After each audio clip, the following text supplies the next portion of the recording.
Vote चोरी को लेकर अब तक राहुल गांधी हो या फिर की कांग्रेस, वो प्रधानमंत्री नरेंद्र मोदी, चुनाव आयोग और ज्ञानेश कुमार को ही लपेटे में लेते थे। लेकिन अब सुप्रीम कोर्ट भी इसी लपेटे में शामिल हो गया है।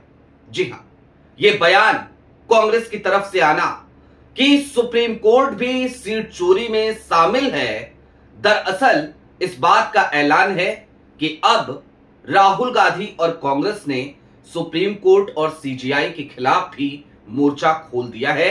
वो उन्हें भी बख्शने के मूड में नजर नहीं आ रहे। दूसरी तरफ मोदी जी की जो चालबाजी चल रही है ना, इधर से उधर से कैसे भी एन केन प्रकारेण सांसद लेकर के आओ, इस चालबाजी के पीछे की मंशा को समझ चुकी है कांग्रेस। और अब कांग्रेस ये भी समझ चुकी है कि अभी नहीं तो कभी नहीं, यानी कि लोकतंत्र को बचाने का ये आखिरी मौका है। लिहाजा जी जान से लोकतंत्र को बचाने में क्या जुट गई है कांग्रेस, और क्या वो लोकतंत्र को बचाने में सफल हो पाएगी, सारी बातें जरा विस्तार से करेंगे। नमस्कार, मैं स्वप्निल और आप मुद्दा देख रहे हैं। दोस्तों, आगे बढ़ें उससे पहले वही छोटी सी अपील। मुद्दा इन दिनों एक गंभीर आर्थिक संकट से जूझ रहा है। एक तरफ जहां हमारे मेन बैंक अकाउंट बीते लंबे समय से फ्रीज चल रहे हैं, तो वहीं दूसरी तरफ हमारे 2.5 साल पुराने चैनल को हमसे लंबे समय तक छीन कर भी रखा गया था। ऐसे में डे टू डे ऑपरेशंस में मुद्दा को काफी मुश्किलों का सामना करना पड़ता है। लिहाजा आपसे गुजारिश है, यदि आप चाहें तो स्क्रीन पर दिख रहे क्यूआर कोड या फिर के नीचे दिख रहे यूपीआई नंबर्स के जरिए मुद्दा की छोटी छोटी मदद जरूर कीजिएगा, ताकि हमारी बेबाकी यूं ही बरकरार रहे। अब आगे बढ़ते हैं और सिलसिलेवार तरीके से जरा कुछ चीजों को समझने की कोशिश करते हैं। मीनाक्षी नटराजन, जी हां, एक गांधीवादी नेता। राहुल गांधी का भरोसा उनके पास था, लेकिन ज्ञानेश कुमार के अफसर ने एक चिट्ठी जो भारतीय जनता पार्टी ने लिखी, जिसमें एक सो कॉज नोटिस का जिक्र किया, और उसके आधार पर मीनाक्षी नटराजन का नामांकन खारिज हो गया।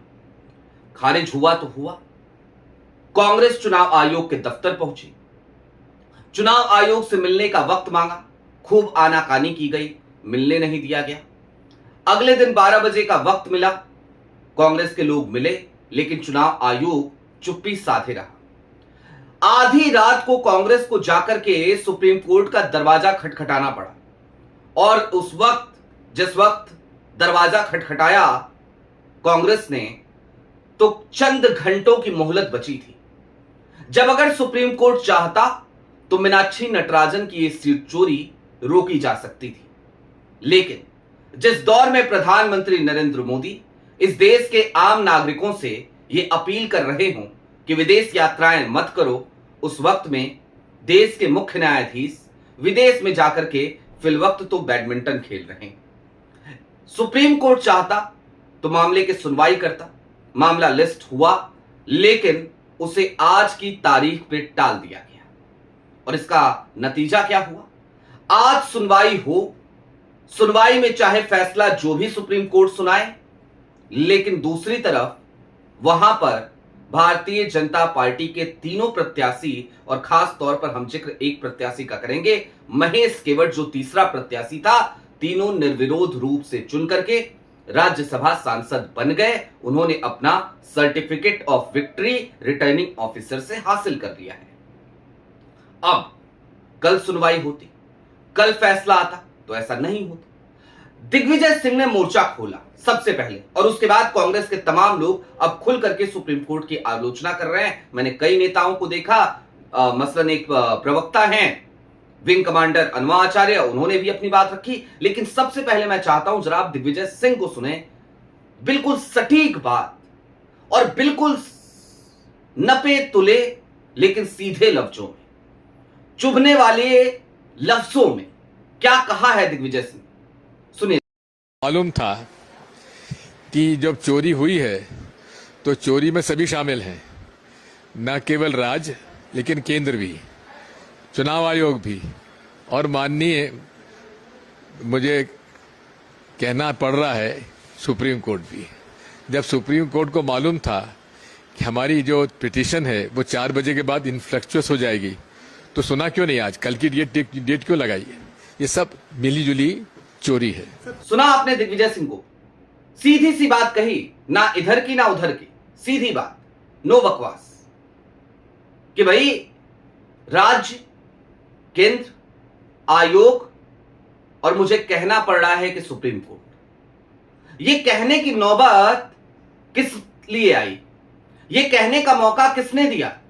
जाहिर सी बात है, ये कहने का मौका किसी और ने नहीं बल्कि सुप्रीम कोर्ट और न्यायपालिका ने ही दिया। हम सुना करते थे, बचपन से पढ़ा करते थे कि इस देश के लोकतंत्र के, लोकतांत्रिक ढांचे के 4 पिलर्स हैं: कार्यपालिका, विधायिका, न्यायपालिका और चौथा खंभा यानी कि मीडिया। मीडिया का पिलर दरक गया, न्यायपालिका, वोट चोरी का मसला जाता है तो कह दिया जाता है कि कोई बात नहीं, 5 साल बाद वोट डाल लेना। क्यों भाई, 5 साल बाद वोट क्यों डाल लेना? 5 साल बाद क्यों? अभी आप फैसला क्यों नहीं सुनाते? अभी आप जांच क्यों नहीं करवाते? अभी आप कमेटी क्यों नहीं बैठाते? और यह वाला मामला तो बिल्कुल अद्भुत था, राज्यसभा का। सोचिए जरा, जहां पर मतदाता कोई और नहीं बल्कि विधायक होते हैं, पहले से तय होता है कि किसके पास कितनी संख्या है और उस संख्या बल के आधार पर ही तमाम पार्टियां अपने अपने प्रत्याशी उतारती हैं। लेकिन भारतीय जनता पार्टी की एक आदत सी हो गई है सीट चोरी। मध्य प्रदेश में नंबर नहीं था, 10-10 करोड़ का ऑफर देकर के खरीदने की कोशिश की जा रही थी विधायकों को। विधायक सामने आकर बोल दिए कि भारतीय जनता पार्टी वाले 10 करोड़ रुपए की बोली लगा रहे हैं हमारी, लेकिन हम बिकाऊ नहीं, हम नहीं बिकेंगे।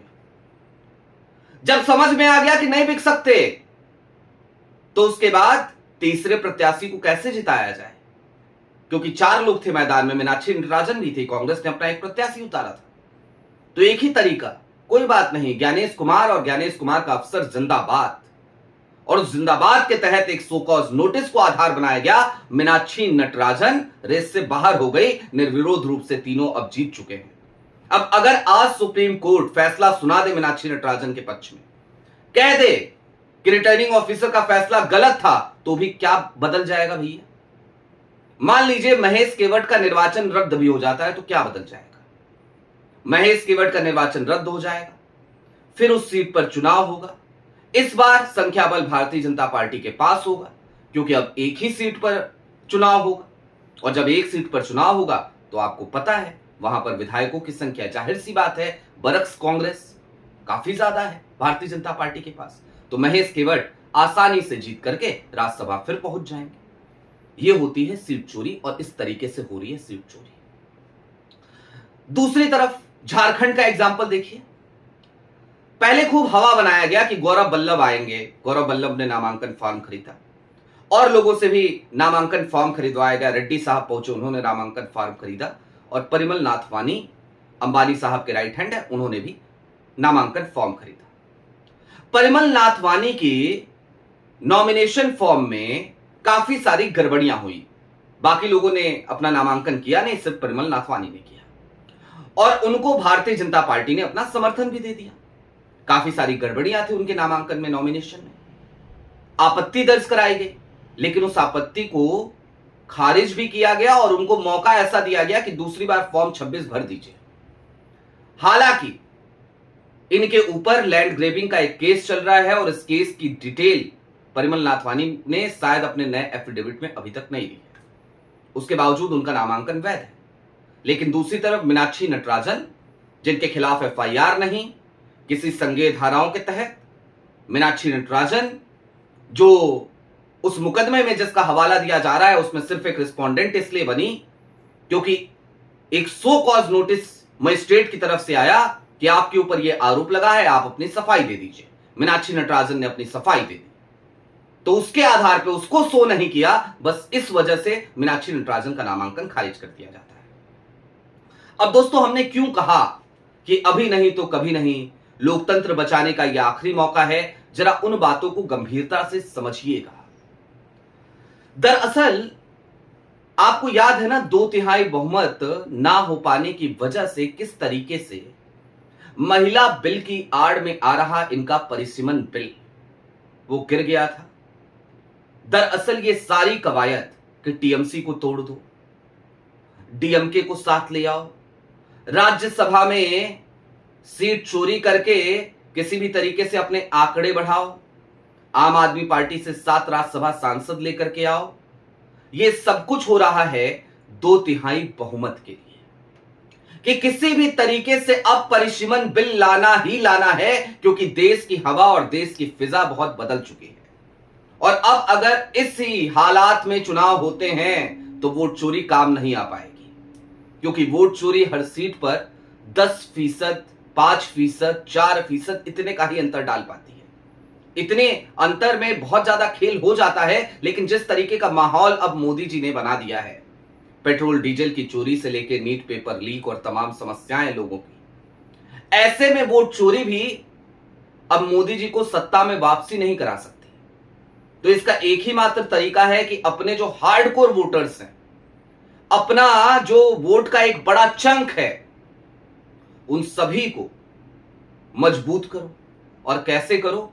तो भाई परिसीमन बिल लेकर के आओ और सीटों की व्यवस्था ऐसे करो, जब 800 सीटें बनाओ आप इन 500 में से, 543 में से, तो सीटों की व्यवस्था ऐसी ऐसी कर दो कि जहां पर हमारे जीतने की संभावनाएं ज्यादा हो जाएं, क्योंकि हर सीट पर हमारे जो वोटर हों वो संगठित हों और इनके जो वोटर्स हों वो छितरा दिए जाएं। ये पूरी चालबाजी है। और अगर ऐसा होता है तो ये समझिएगा कि एक जुमला जो था वन नेशन वन इलेक्शन, उससे एक कदम आगे बढ़ के इसे आप समझिए वन नेशन वन पार्टी। चीन में है ना one nation one party, north Korea में है ना वन नेशन वन पार्टी, तो वही हाल अब यहां पर भी करने की कवायद है। ऐसा ही लगता है परिसीमन बिल। अब इस परिसीमन बिल को किसी भी तरीके से एन केन प्रकार रोकना है तो इंडिया गठबंधन को और भारतीय राष्ट्रीय कांग्रेस को बहुत ही स्ट्रेटेजिक तरीके से मोर्चा खोलना पड़ेगा। कम से कम राहुल गांधी और कांग्रेस तो मोर्चा खोलते हुए नजर आ रहे हैं। टीएमसी भी, हालांकि उसके पास कुछ बचा नहीं है, लेकिन फिर भी वो हाथ पैर अपनी मार रही है।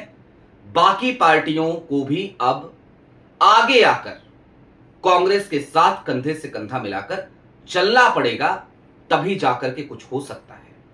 आपकी क्या राय है वो हमें कमेंट बॉक्स में जरूर बताइएगा। अभी के लिए दीजिए इजाजत।